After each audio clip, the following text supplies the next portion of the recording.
G'day guys, it's Nick here and welcome to the 1 to 100k challenge. So what I wanted to do here is just give you a peek inside the program, mostly because I know you're sick and tired of all the trading promises and the half-baked instructors out there. So I want to show you why Phil is someone you should be listening to. I also want you to see our beginning progress in the journey to 100k. So this is a members video and I've edited out some of the sections to be fair to the members. So all I can say is if you want to come for the ride, we're here to support you in trading the challenge along with us. Some other options are you can create your own challenge with our assistance, because maybe you want to turn 5k into 25 or even $500 into 10 grand to prove that you can do it. So whatever ride you choose, the whole point of this exercise is to fast track your market awareness. And this is going to show you what it takes mentally to grow an account fast. After you've done this challenge, you will find it easy to trade for your 5 to 10% per month that most traders aim for. So without further ado, let's have a look at the weekend update video.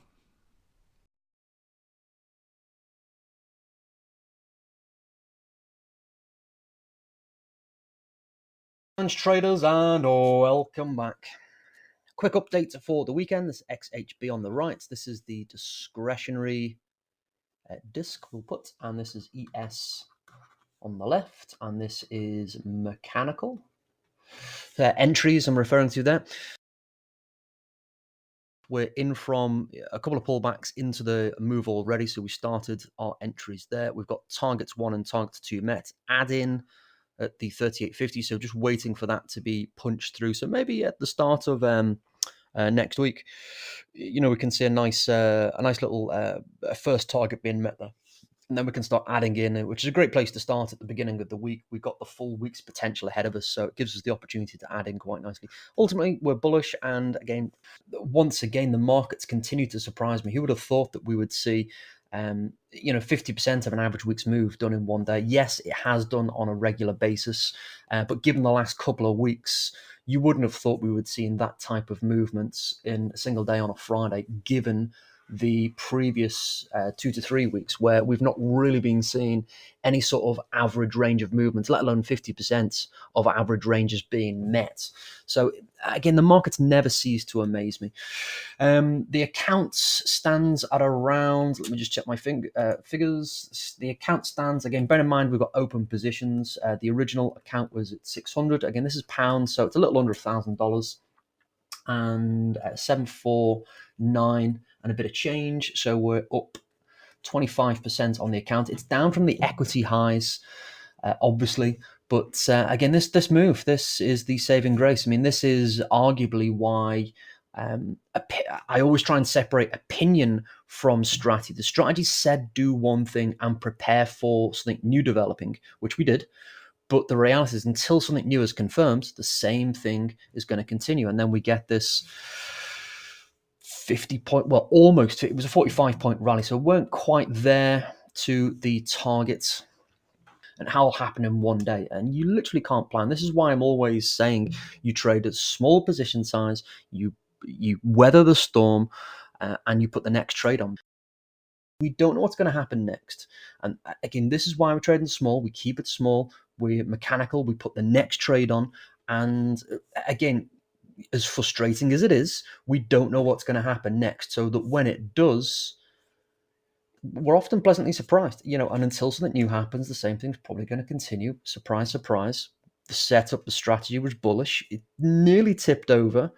And then we get what we saw on Friday, which is 45-point move up, not quite the 50 we were aiming for. It would have been great to just tip that as we went into the weekend. But what can you do? You can't have everything. If you were interestingly though, if you were trading the Dow, let's just take a look at the Dow. I know a few people are in the challenge. If you were trading the Dow, it's exactly the same thing.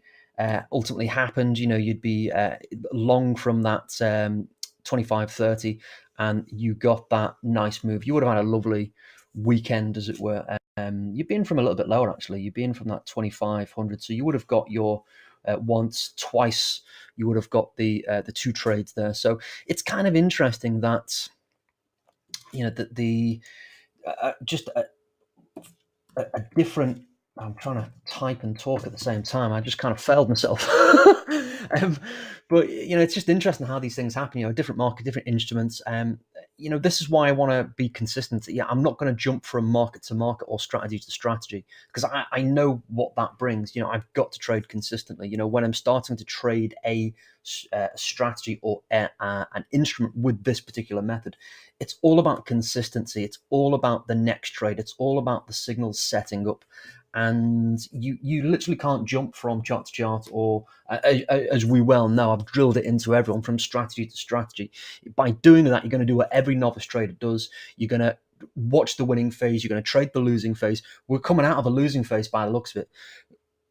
We should have some back-to-back winners because that's the law of averages. I'm all about the average. I've seen it happen hundreds, if not thousands of times over the years. We've just come out of a particularly bad, at one end of the spectrum, a particularly bad phase of a trending strategy. We should be going into it. We've had the other extreme through January, a phenomenal January, and we're going to go into that next phase, the next cycle, where we should have a great finish to February. That would be a great start. I'm looking upwards of 28.40 for the, there's my little thing, 28.40. Again, I'll just go to the daily chart so you can see why I'm saying that. Again, I know it's not part of the strategy, but it just helps us to give a little bit of perspective. Hopefully you can see why I'm thinking these things. So this is the daily chart. Again, ES. Again, just looking up and left, where's the next logical stopping point? All that means is support or resistance. And we can see that price has stopped here multiple times in the past. That's a fairly logical barrier point. And if you continue to look left, it's acted as a barrier point many times before. So that level, let me just get my little horizontal line. That level is around 28.25. Again, it's a little bit below. Let's just call it 28.20. So that level there seems a fairly logical point for something new to happen.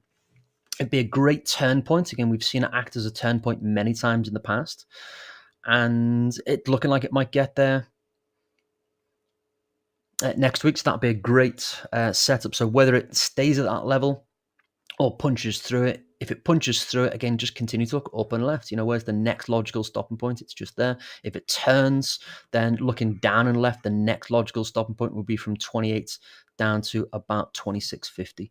So that, all we're doing is applying, where's price stop before? Look up and left, look down and left. If it goes up, we've got two potential targets. If it goes down, if it turns, I would imagine it will go up and then turn. I am actually bearish. I do think we're going to see a downward movement, but waiting for that turning point. It looks like that 2800, 2820 would be a great location for it to turn. If it does turn at that level, I would target 2600. And again, I think what we'll do, if that starts to happen, I think we'll look at how to trade that move, and we'll use the challenge chart to try and capture maybe a bigger move. So that 28 down to 26, that could be an interesting move. Certainly it could take a couple of weeks to get there, but nevertheless, it'd be an interesting trade to, again, just put my money where my mouth is rather than say what we could, should, or would do. Let's see if it sets up and see if we get the trade.